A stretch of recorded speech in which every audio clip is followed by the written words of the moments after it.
Hello, everyone. This is the fifth incarnation of the Bamf Podcast. I know it's been a couple of weeks.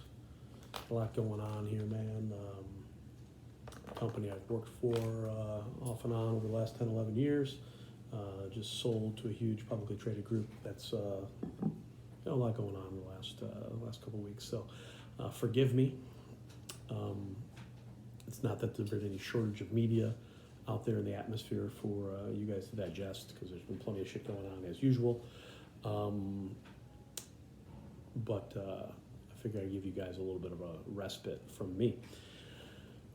So I got a couple different requests of things to talk about from a couple different people. So as usual, I'm going to apologize for a couple things in advance. My shiny fucking forehead with this light right above me. I will be drinking water from time to time. Got to stay hydrated. I am at work, so there may be a pregnant pause in there from time to time. Also, if you haven't filmed on an iPad, the camera is here. Okay, so it's sort of tough to keep focus on the camera when the screen is here. So I will be sort of looking off in the distance to you. So if that fucks you up, I apologize, but it is what it is. But so at the request of my good buddy Gino Marchanda, so he said, let's talk about like the differences in generations. Talk about the perspective and the things, like how one generation is according to the next, right? So I guess we'll start with talking about what those generations are. I mean, there's what they refer to as the silent generation. These are people that were born during the Depression, prior, up to World War II, right before baby boomers. Baby boomers started in 1946, went to 1964. Then there's Gen X, which is myself, which is probably most of you, started in 1965 and in 1980. Millennials, 81 to 96, Gen Z, 97 up. Now they're kind of talking about this alpha generation, which is sort of a fucking new thing, which is 2010 and up. But I think Gen Z and alpha are kind of the same shit. But I think it's, when we talk about differences in generation, I think a lot of what separates us, besides the things that are going on in the world, is technology. And with technology, things are going to change faster because, I was listening to Joe Rogan and Elon Musk the other day on, and they were talking about, Elon Musk said, hey, we've got a stronger supercomputer in our pocket than what was on the lunar landing module, right? So pretty insane that we could go, leave our Earth's orbit, or I actually go into outer space. I guess the moon is technically still in our orbit, but land on another planet fucking thing with less technology than what we have in our pockets every day. So, as technology progresses, the technology also helps speed up the equation. Okay, so if you have something that makes you faster, if you have something that helps you move the information around faster, of course technology is going to advance faster, right? If the computer you're using to develop technology is better than the previous generation's computer, you can expect it would be better and you would do it faster and quicker, and et cetera, right? So that's part of it. I think prior to prior generations, they got information the old-fashioned way, right? It was used to be a guy on a horse, right? Paul Revere. Then it was the newspaper for probably a couple hundred years. Then it was radio. Then it was TV. Then it was the internet, right? It was really probably mid-90s before we started really getting on the internet as like a thing pretty regularly. At our AOL sign-in, you could hear that scratchy modem sound with your dial-up. It would take you an hour and 40 minutes to book a flight, that sort of thing. You could check your email. When instant messenger was a thing. I was going through my basement yesterday. We found a box of old phones, which I think originally we kept for our kids or nieces and nephews to like play with. But I had a couple. I had a Nextel flip phone, probably circa 2005 was in there, and that phone was a bod man, dude. That phone had a camera, a color screen. It had a memory card slot. I think I paid $500 for that thing, some crazy shit. So that's what we had to do. We had, then you could start texting pictures, right? I mean, think about it, right? 15 years ago, we weren't sending pictures to each other in the sense that we do it now. Right now, it's so secondary. It's so instantaneous and immediate in this whole world we live in right now. It's just instant gratification. It's helped my business. It used to be somebody's in buying a car, they don't have their insurance and registration on them. Well, do you guys have a fax machine at home? Maybe somebody at home can get to the fax machine or find the closest Kinko's and they can fax it here, right? Or maybe somebody had a scanner. Okay, you can scan it and email it. Now, everybody's got a fucking scanner in their pocket, right? They pick up the phone, snap, done, right? Easy, super easy. That's been a great help. That used to be an obstacle, is getting the proper paperwork from people that didn't keep the stuff in their car. So now that's an easy part. So information moves fast. It's instantaneous. Good information moves fast. Also, bad information moves fast, right? So it's tricky, but it also sort of leads to this generational divide, right? And so it's funny. I was at a barbecue this summer, and one of my friends, she was like, they don't make any good music right now. All the music sucks. The music was way better when we were kids. You remember, it was Snoop, it was Dre, it was Ice Cube, it was, all this. I'm like, I 100% agree. I liked all that music. However, there's a ton of music out right now that I like, and I'm not going to get into who I like and all that. But, when you just say the music today isn't as good as the music before, you just sound like an old fuck, right? You just sound like an old fuck. So if you're about to say that, don't say it, okay? Your kids don't want to hear it. Your kids think you're an asshole when you say it. And your friends may agree with you, but it still makes you an asshole. So don't say it. Not that my friend was an asshole, but it just, she's not at all. She's amazing, but it's get off your soapbox about everything was better in your heyday, right? Your parents said the same shit. My parents never liked what I was bumping. Now, I was probably that first generation of kids bumping, Ice Cube and NWA and Fuck the Police, and, it was some polarizing stuff, so I get it, but, maybe it wasn't as, listen, I'm sure when my parents were a kid, that my grandparents were super annoyed by Cat Stevens and Jethro Tull, right? And they thought they were just hippies and weirdos, and they didn't, they thought it was ridiculous because the music when they were kids, which was probably big band era stuff, was way better, right? So it's a generational thing. Of course, you're going to love the music that happened during your childhood, during your teenager formative years, because this is when you started making a lot of your first memories about your parents, right? During your teenage years. So those songs that came out in those times, that is fundamentally the soundtrack to your life. So it makes sense why we are still so drawn and attached to that music, right? I got music that stays in my rotation. That first Outkast CD, Southern Playlistic Cadillac Music, came out in a Tuesday in late May in 1994. I was with Matt Schiffer. We went to the Harmony House in Birmingham, and my dad let me use his caddy, he had his Seville, that burgundy one, and we were rolling around Birmingham and bought that CD. That CD, which is now just in my iTunes, 26 years later, going on 27 years later, still in my rotation today, right? There's a few of those, right? Still listen to Doggy Style. I think that's a great album. Snoop hasn't made hardly anything worth a shit since. a good song or two, but he is a magnificent brand ambassador for himself. He has kept himself very relevant to this day without really making a good song in the last 30 years. So kudos to him on keeping himself relevant.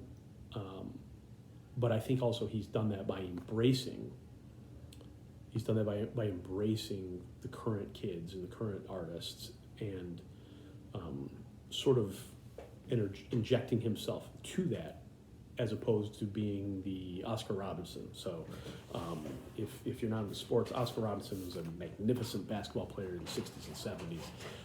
But he is famous nowadays on sports radio for talking about how all these players now are a bunch of pussies and we were better when I was playing, this and that.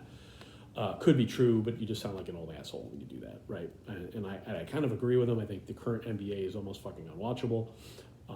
But you just sound like an old dick when you talk about how you're so much better when you were a kid. So that's why I try not to do that, right?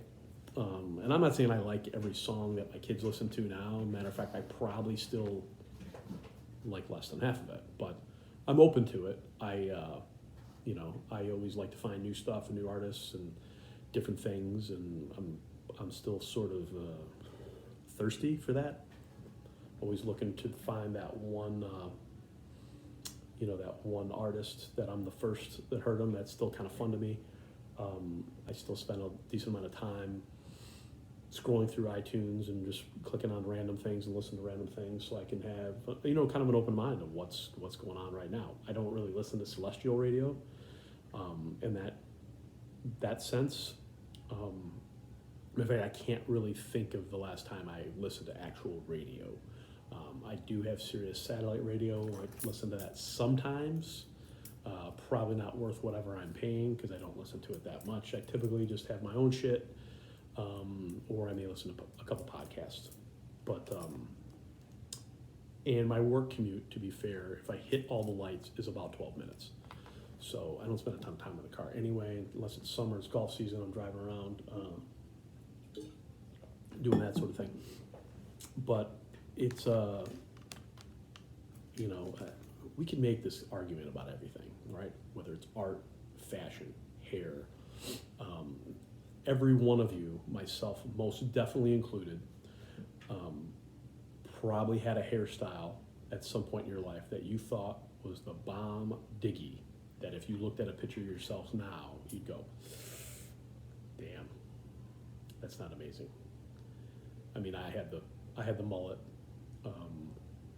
I think most men in the late 80s, early 90s had some sort of mulletous, some sort of mullet, some sort of party front, business in back, or business front, party back. Yeah, that's it. I guess what depends on what you're into. When I look at those pictures now, it's funny, right? I had the spike with all the product. Even now, this haircut here, this is a perfect winter haircut because I can just throw a hat on, throw it off.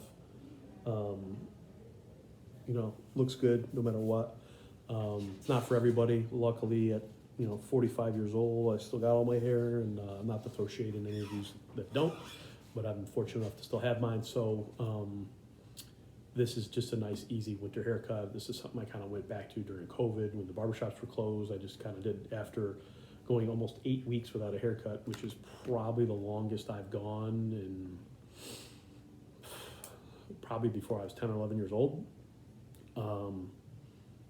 I was getting pretty frustrated with that whole deal, so I just did a 1 on my clippers and just shaved the whole fucking thing off. So this is not that. This is a fade. This is about 4 days old. It was sort of skinned up, but I grow hair super fast. If I start shaving, I start on the right. By the time I get to the left, I got to go back to the right again. So that's a haircut grows out of me in about a week. I like to get it done about every week. If you can see, my grays are kind of right here, right on the side. So I get them shaved off once a week. They're all over the beard. They're in there. Got a couple of real gray spots right here. The middle's pretty dark still, but on the sides, it's kind of creeping down and working its way towards the middle. So, I'm not a kid anymore. I still feel fucking good, but I'm not a kid. So I'm middle-aged, I suppose. But, if you are of that understanding that they're not making any good music now. They're not making any good movies now. They're not making any good TV shows. There's nobody painting good paintings now. You're extremely closed-minded. You know, you're missing out, right? It's things adapt, things change, things evolve. Not always for the best, right? I mean, there's a million things from my childhood that I still like. You know, I will go on 80s movies rants.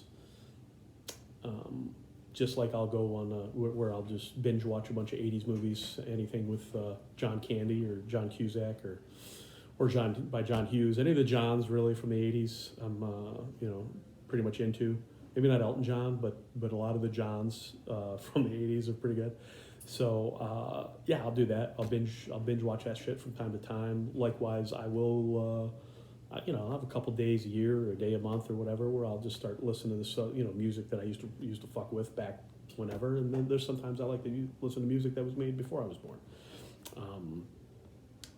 You know, my typical tastes are I'm still kind of a rap kid. I still like R&B. Not that there's much R&B being made right now. It's not a matter of is the R&B today good versus bad. I think there's just less of it. It's kind of become this sort of hybridized rap R&B sort of thing. It's just less of it, less R&B that I like. And if you know somebody that I should listen to, send it. So I'll give it a shot. But I still listen to rap. I still listen to rap-like things. And I like, ironically enough, I also like old country. So I like Waylon Jennings, one of my favorite artists. I love Waylon Jennings. You know, Johnny Cash, any of the Highwaymen, really, right? So if you get into like, you know, Willie Nelson, I like Merle Haggard, that sort of shit, right? So that stuff's cool. That's the original gangster rap, man. They were talking about going to jail. They were talking about, you know, getting high, stealing, you know. They were also talking about their trucks and their dogs and all this shit. But in many ways, dude, it was they refer to that sort of country as the outlaw country. Those guys, right? So that was the original gangster rap. Those were some of the founding fathers of talking about you know, maybe less than legal shit under music. But generationally, man, I think we're as far apart or as close as we want to be. You know, there's certain things my kids listen to me say and they just roll their fucking eyes at me. Enough. Some of it is they're my kids and they just like to roll their eyes at me. You know, I like to get a rise out of my daughter. And, you know, I'll say funny shit to her. That is more generationally specific. But, you know, your kids, the kids don't know, right? Just like you didn't know when you were a kid. It's this is what they know. This is how everything is instantaneous. They get their information right away. Right? They are not, they're easily distracted, right? It's easy to bounce all over the place. Because unlike us who had to sit by the fucking television to watch our favorite show when it came on those 3 or 4 months a year and had to go, you know, make sure we were home Friday at 9 or whatever, you know, whatever TV show it was. Yeah, you had to make sure it was, you know, Friday at 8 o'clock so you could watch Growing Pains. You had to make sure you were in the house by then. These kids don't need to do that, you know. They can watch whatever they want to watch right now. And if they don't want to watch it right now, they can watch it later. They can watch 2 things at the same time. You know, my son, his room looks like NASA. Okay, he's got his huge TV up on the wall. He's got a gaming monitor on his desk. Okay, it's like a 27-inch gaming monitor. And from what I understand, parents, is you can't use the 55-inch TV for games because the refresh rate is too slow. So you also need the gaming monitor because if you're playing a first-person shooter game, that could be the difference between living or dying. So in case if your kid is asking you for a gaming monitor when they have a perfectly good fucking TV in their bedroom, that is why. It was one of those, it was Christmas, it was like, whatever, man, that's what you want, that's what you got. He has his laptop up, typically watching some sort of sports thing, and then he'll be fucking around on his phone, I'm sure there's a tablet or two floating around his desk, but it's literally his room is 15 degrees hotter than the rest of the house because he's got the PS5 going at all times. Just devices everywhere. I'm sure we're going to get cancer from his bedroom, but that's what we got going on in there. But anything he wants, he has it immediately, right? Extra Thursday today, it's dry out. It's February 15th. It's about to snow like 10 inches tonight. It's supposed to start in about an hour. Car business is not fun when it's snowing, man. That's why I got my scarf on like a jackass. I'm sitting at my desk because I spent an hour outside about 6 hours ago and I'm still cold. So, and I keep my office about 65 degrees. So there's that. So where was I? Generations, right? So be a little more open-minded about what today's generation is going on with, right? Listen to their songs. There's some good music, man. These kids nowadays, there's a lot of easier ways for artists to get things out there. So go on SoundCloud, even check out different things, man. There's a lot of cool stuff. There's a lot of easier ways for kids to get their art out. I mean, in previous generations, it was the old school way. You'd have to just be knocking down doors. And again, like everything with every generation, it could be a little easier, but there's also more of it. Man, you can just go on SoundCloud and upload your stuff, right? I'm making a fucking podcast sitting at my desk. There's nothing to stop me from doing that. There's nothing to keep me from putting it out in the atmosphere. But if you want to make a song, I mean, you don't even need instruments anymore, really. You could download an app on your iPad and you can make music if you're, so inclined to do so. You can record it. You can buy recording equipment relatively cheaply. I mean, I bought a nice setup that's in my basement. I spent, less than $100 on.